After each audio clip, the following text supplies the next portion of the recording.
tamaşaçımız sənət adamlarına qiymət verir. Sənət adamı onda böyüyür ki, onun tamaşaçı kütləsi çoxdur, böyükdür. Tar şah aləti olub.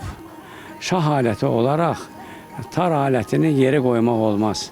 Və əlbəttə ki, mən də qürur duyuram ki, nə yaxşı ki, sinəmdə tar aləti ilə 55 ildir ki, onu yerə qoymuram.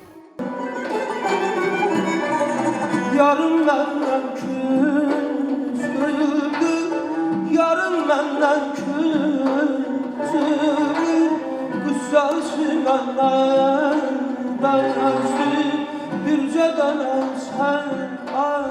Elə bir tarzənin, elə bir pedaqoqun, elə dəyərli bir şəxsiyyətin 75 illik yubileyinə yığışmışıq ki, sözün əsl mənasında onun keçdiyi həyat yolu, onun keçdiyi bax o tar ifaçılığı məktəbi, belə deyək, hər kəs üçün bir nümunə ola bilər. Xarici ölkələrə hər tarzən, hər musiqiçi gedə bilmirdi. Zamiq müəllim demək olar ki, dünyanın dörd bir tərəfində olmuşdu və yadıma gəlir ki, xalq artisti Zeynəb Xanlarovadan başlamış və gənc xanəndələrə qədər hər kəsə bir, necə deyək, öz ürəyinin qatqısını qatırdı.